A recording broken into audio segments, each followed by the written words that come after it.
kesempatan. Jadi saat ini kami akan memaparkan tentang materi manajemen klinik. Baiklah, saat ini saya akan mempresentasikan tentang konsep dasar tentang apa itu klinik. Klinik adalah fasilitas kesehatan di mana dokter, perawat, dan profesional kesehatan lainnya memberikan pelayanan medis kepada pasien.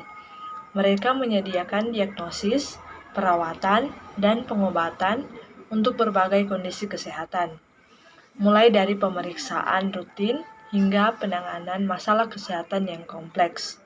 Klinik dapat mengkhususkan diri dalam berbagai bidang, seperti klinik umum, spesialis, atau klinik yang fokus pada kondisi tertentu.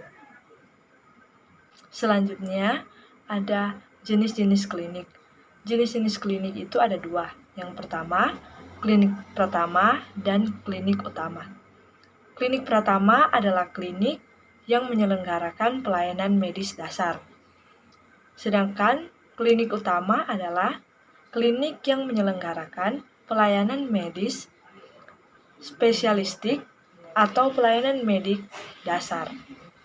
Sifat pelayanan kesehatan yang diselenggarakan bisa berupa rawat jalan, one day care atau perawatan 1 hari, rawat inap, dan atau home care atau perawatan rumah.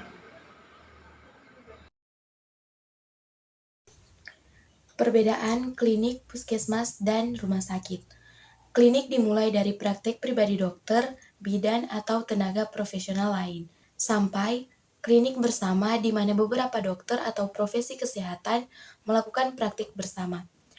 Klinik umumnya adalah milik swasta, dan klinik juga merupakan tempat awal pemeriksaan. Dibandingkan dengan puskesmas, puskesmas merupakan fasilitas pelayanan pertama yang disediakan oleh pemerintah. Puskesmas juga mempunyai wilayah kerja, sementara rumah sakit masih dibagi menjadi rumah sakit negeri dan rumah sakit swasta.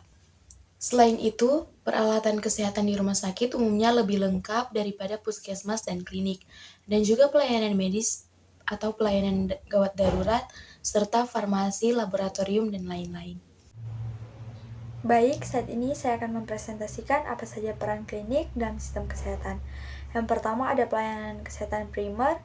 Klinik memberikan pelayanan kesehatan primer kepada pasien. Mereka melakukan pemeriksaan kesehatan umum, memberikan pengobatan ringan, melakukan vaksinasi, dan memberikan konsultasi medis.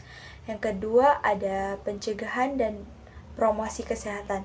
Klinik berperan dalam melakukan kegiatan pencegahan penyakit dan promosi kesehatan. Mereka memberikan informasi tentang pola hidup sehat, memberikan edukasi tentang diet, olahraga, dan tindakan pencegahan penyakit kepada pasien. Yang ketiga ada diagnosis dan pengobatan. Klinik melakukan diagnosis awal terhadap pasien yang datang dengan keluhan kesehatan. Mereka melakukan pemeriksaan fisik, tes laboratorium, dan tes diagnostik lainnya untuk menentukan diagnosis dan memberikan pengobatan yang sesuai. Yang keempat ada rujukan ke spesialis. Jika pasien membutuhkan pemeriksaan atau pengobatan yang lebih lanjut, klinik akan merujuk pasien ke dokter spesialis atau rumah sakit yang sesuai dengan kondisi kesehatan pasien. Yang kelima ada manajemen penyakit kronis. Klinik juga berperan dalam manajemen penyakit kronis seperti diabetes, hipertensi, dan penyakit jantung. Mereka memberikan perawatan jangka panjang, memantau kondisi kesehatan pasien, dan memberikan edukasi tentang pengelolaan penyakit kronis. Yang keenam ada konseling dan dukungan psikologis. Klinik menyediakan konseling dan dukungan psikologis kepada pasien yang membutuhkannya. Mereka membantu pasien dalam menghadapi stres, kecemasan, dan masalah kesehatan mental lainnya. Dan yang ketujuh ada pendidikan tenaga kesehatan. Klinik juga berperan dalam pendidikan tenaga kesehatan. Mereka memberikan pengalaman praktis dan pembelajaran langsung kepada mahasiswa kedokteran atau perawat yang sedang melakukan praktek klinik. Itulah beberapa peran klinik dalam sistem kesehatan. Alur pelayanan klinik sesuai standar akreditasi nasional.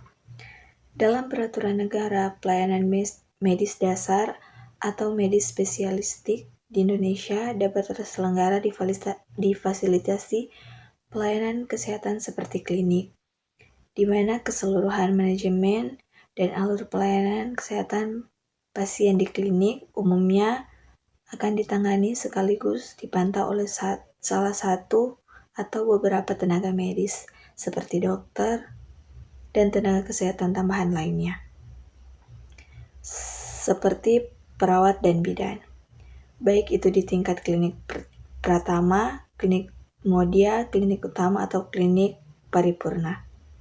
Sederhananya, dengan keterlibatan tenaga ahli yang profesional di bidang kesehatan, alur pelayanan medis untuk pasien dapat terlaksana dengan maksimal.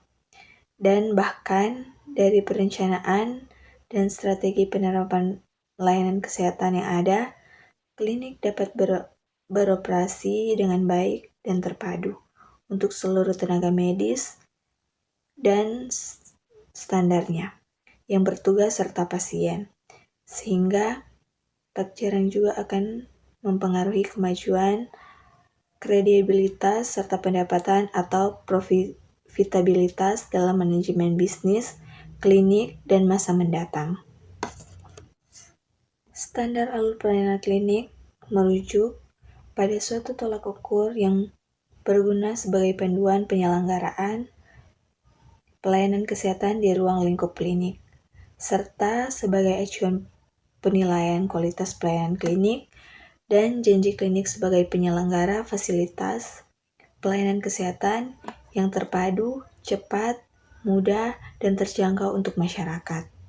Dengan kata lain, penyusunan alur pelayanan klinik ditujukan agar klinik memiliki pedoman utama yang valid dalam melaksanakan tugas memberikan pelayanan medis kepada seluruh pasien, di mana pedoman tersebut juga harus mengandung informasi-informasi penting dan jelas kepada tenaga medis sehingga pasien tentang prosedur dan kualitas layanan yang klinik berikan. Pada dasarnya, detail alur pelayanan klinik akan mencakup pelayanan-pelayanan poliklinik yang berada di bawah naungan manajemen klinik utama, mulai dari pelayanan poliklinik, pemeriksaan umum termasuk surat sehat, pemeriksaan gigi, pelayanan gawat darurat, pelayanan kesehatan ibu dan anak atau disebut KIA, pelayanan keluarga berencana, KB, laboratorium pelayanan farmasi atau apotek, serta pelayanan ambulans dan home visit. Selanjutnya menjelaskan tentang sumber daya manusia serta tugas dan tanggung jawabnya masing-masing. SDM atau sumber daya manusia adalah bagian penting dari sebuah perusahaan yang bertanggung jawab untuk mengatur dan menghubungkan setiap sumber daya manusia yang ada di dalam sebuah perusahaan secara efektif dan efisien.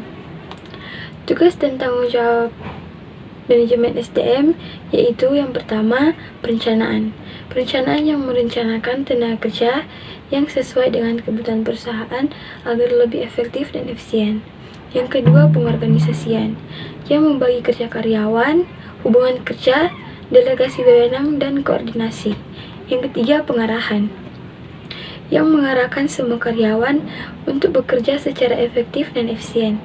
Yang keempat, evaluasi kinerja yang mengevaluasi karyawan yang menjadi bawahannya dan mengembangkan penilaian kerja secara lebih efektif serta memastikan jika penilaian kerja tersebut dapat dilakukan oleh seluruh karyawan perusahaan. Yang kelima, koordinasi yang melakukan koordinasi yang baik antar departemen dan karyawan. Selanjutnya yang keenam, mendesain organisasi atau merancang organisasi agar lebih efektif dan efisien. Dan yang ketujuh, mengatur karyawan agar dapat bekerja secara efektif dan efisien. Yang kedelapan, mengatur sistem dan cara penilaian kinerja setiap karyawan atau mengatur sistem dan cara penilaian kinerja setiap karyawan agar lebih efektif dan efisien.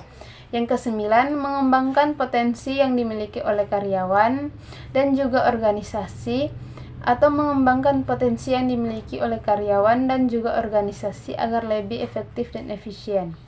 Yang ke-10, mengatur sistem dengan asas manfaat penghargaan serta tingkat kepatuhan terhadap karyawan, mengatur sistem dengan asas manfaat penghargaan serta tingkat kepatuhan terhadap karyawan agar lebih efektif dan efisien. Sarana dan prasarana klinik meliputi yaitu yang pertama sarana, halaman parkir, ruang pendaftaran atau ruang rekamedik, ruang tunggu, ruang poli umum, ruang poli gigi, ruang tindakan, ruang pojok ASI, ruang administrasi, ruang sterilisasi, ruang farmasi, kamar mandi atau WC, dan juga ruang dapur. Prasarana yaitu instalasi listrik, sistem air dan sanitasi, pengelolaan limbah cair, sistem pencahayaan, sistem ventilasi, sistem komunikasi, pencegahan dan penanggulangan kebakaran, dan sistem gas medis. Sekian dari presentasi kami, disampaikan terima kasih.